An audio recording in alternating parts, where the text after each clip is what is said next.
Assalamualaikum warahmatullahi wabarakatuh. Bagaimana kabar anak sekalian? Mudah-mudahan senantiasa dalam keadaan sehat walafiat. Jangan lupa untuk senantiasa menjalankan kewajiban kepada Allah Subhanahu wa taala, melaksanakan sholat, membantu orang tua, dan menjaga kesehatan. Yang terpenting juga di masa yang seperti ini. Alhamdulillah kita ketemu lagi pada pembelajaran kali ini. Mudah-mudahan yang di rumah anak-anak sekalian dalam keadaan sehat, ya. Ustaz di sini juga insya Allah alhamdulillah dalam keadaan sehat. Untuk hari ini insya Allah kita akan lanjutkan materi kita. Untuk melanjutkan yang tadi kita sudah bahas tentang masalah balik, ya, atau alhamdulillah sudah balik. Dan untuk sekarang kita akan bahas pembelajaran yang ke-13. Apa itu pembelajaran ke-13? Adalah aku bisa mengurus jenazah. Wah, bagi kita adalah pada hari ini babnya luar biasa tentang masalah jenazah. Anak-anak sekalian, tentunya sering kita lihat, kita temui mungkin tetangga kita, mungkin saudara kita, mungkin teman kita meninggal dunia. Nah, kita sebagai seorang muslim, di situ kita ada kewajiban. Kenapa? Dalam agama Islam merupakan suatu hal kewajiban bagi umat Islam itu ketika sudah meninggal dunia, kita yang masih hidup memiliki kewajiban untuk mengurusinya. Ya, mengurusnya. Kenapa? Itulah bentuk penghormatan agama Islam terhadap orang Islam yang sudah meninggal dunia. Nah, apa sih hukumnya? Nanti kita akan bahas apa hukumnya, cara-caranya bagaimana, apa saja kewajibannya. Silahkan nanti anak-anak buka di buku halaman 99, ya. Di situ dibuka, dijelaskan, silahkan dibaca, dipelajari bersama-sama. Ya. Yang pertama, apa sih hukumnya? Hukumnya adalah fardu kifayah. Apa artinya fardu kifayah? Adalah apabila tidak ada yang mengurusinya, ya. Misalkan nih ada orang meninggal dunia, satu kampung tidak ada yang mengurusnya, maka semuanya berdosa. Tapi seandainya ada salah satu yang mau mengurusnya, maka tidak jadi berdosa, semuanya sudah selesai atau gugur kewajibannya. Maka anak sekalian, itu diantara fardu kifayah, ya. Maka ketika salah satu ada yang mengurusnya atau satu kelompok yang mengurusnya, maka tidak ada kewajiban lagi untuk yang lainnya. Nah, anak sekalian, apa sih kewajiban terhadap jenazah? Kewajibannya itu ada 4. Ya, ada berapa anak? Ada 4 kewajiban mengurus jenazah seorang muslim. Yang pertama adalah memandikannya. Nah, di sini jenazah itu harus dimandikan. Itu yang pertama. Bagaimana cara memandikannya? Silahkan nanti dibaca, ya, di situ di buku juga ada. Kecuali apabila tubuhnya masih ada, kalau udah nggak ada ya nggak wajib dimandikan. Dan bukan mati syahid. Ya, orang yang mati syahid, orang yang mati dalam pertempuran, dia tidak perlu dimandikan. Biar bajunya yang bekas darah dan lain sebagainya itu langsung dikuburkan. Kenapa? Sebagai nanti saksi di hadapan Allah Subhanahu wa taala. Nah, jadi kalau ada orang meninggal dunia, kewajiban pertama adalah memandikannya. Siapa orang yang paling berhak memandikan? Orang yang paling berhak memandikannya adalah ahli warisnya. Ahli warisnya. Misalkan seorang ayah meninggal dunia, yang berkewajiban memandikan siapa yang paling berhak? Anak-anaknya, atau istrinya, atau suaminya. Nah, itu yang paling berhak memandikan, ahli warisnya. Dan kemudian jenazah laki-laki dimandikan oleh laki-laki, dan jenazah perempuan dimandikan oleh perempuan.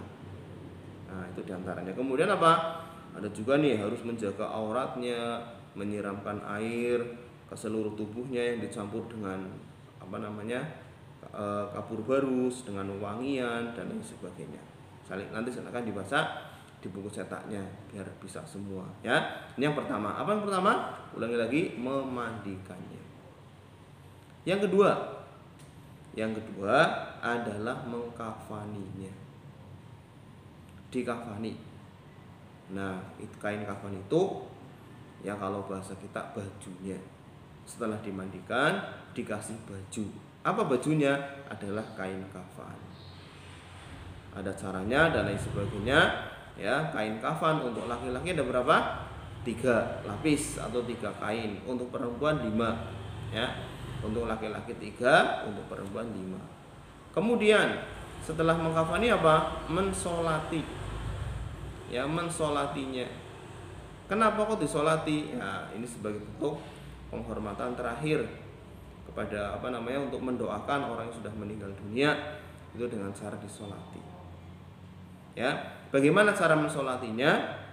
Solatnya itu terdiri dari 4 takbir. Ya, 4 takbir. Takbir pertama Allahu Akbar, baca surat Al-Fatihah. Takbir kedua Allahu Akbar, baca sholawat. Takbir lagi Allahu Akbar, takbir ketiga membaca doa.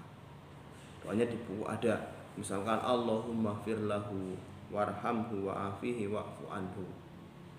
Kemudian lagi apa? Yang setelah itu takbir lagi Allahu Akbar, takbir keempat. Mau berdoa lagi boleh, mau langsung salam juga boleh. Allahu Akbar, misalkan assalamualaikum, assalamualaikum.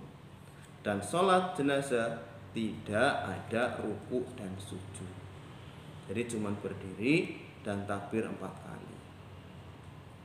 Anak-anak sekalian yang mudah-mudahan rahmat Allah Subhanahu wa taala itu 4 yang ketiga. Yang keempat sekarang. Yang keempat adalah menguburkannya.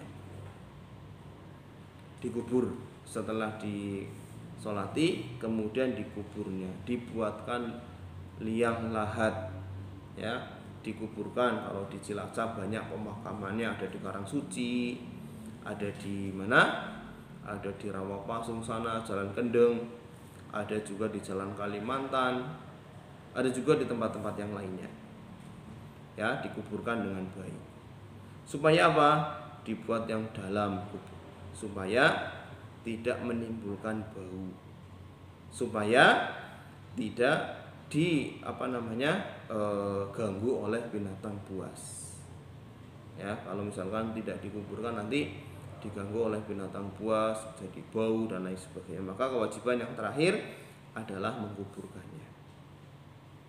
Nah, itu ada 4 kewajiban untuk mengurus jenazah.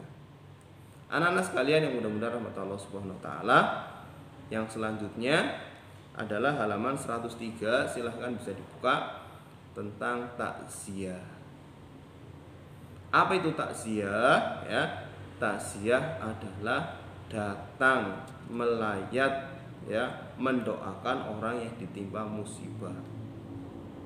Datang melayat untuk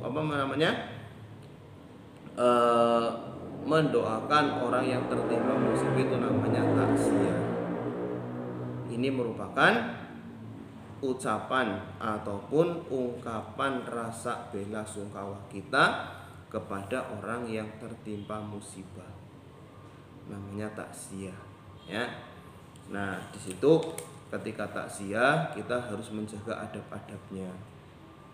Ya, yang pertama Pak, itu dilakukan di saat terjadi musibah. Kemudian menjaga perilaku, ya, tidak membuka aib, kemudian tidak makan dan minum, ya, berpesta pora di situ nggak boleh. Kemudian nggak usah lama-lama, nanti merepotkan. Tidak mengeluarkan suara yang keras, itu diantaranya nggak boleh. Kita kesana Pak, mendoakan.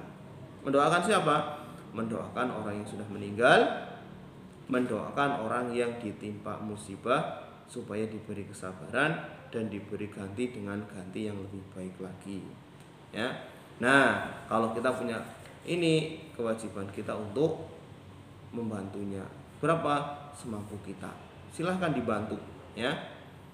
Nah, yang terakhir adalah kita akan bahas tentang ziarah kubur. Anak-anak sekalian yang mudah-mudahan rahmat Allah Subhanahu wa taala, apa sih ziarah kubur? yaitu kita mendatangi makam.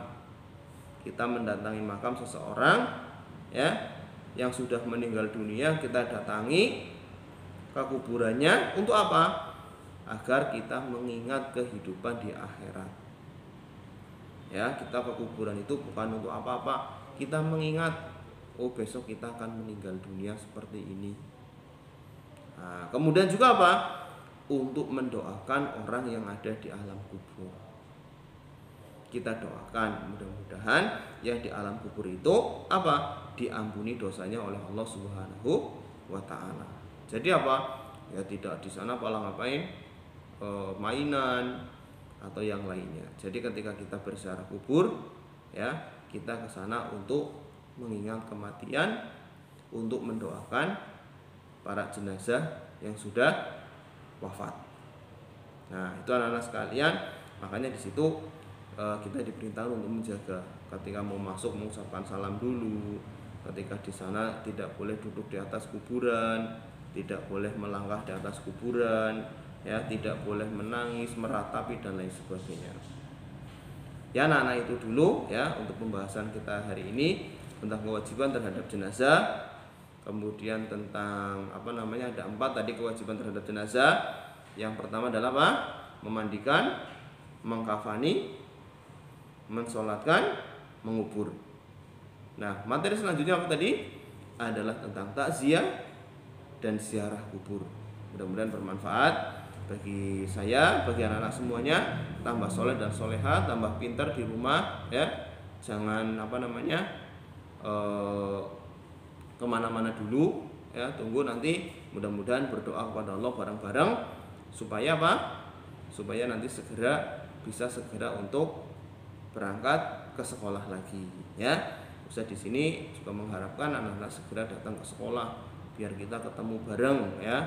Sekolah biar anak-anak juga sudah senang ketemu teman-teman dan lain sebagainya. Terima kasih, mohon maaf atas segala kesalahan dan kekurangan. Sampai jumpa lagi. Mudah-mudahan kita senantiasa diberi kesehatan oleh Allah Subhanahu wa taala. Wassalamualaikum warahmatullahi wabarakatuh.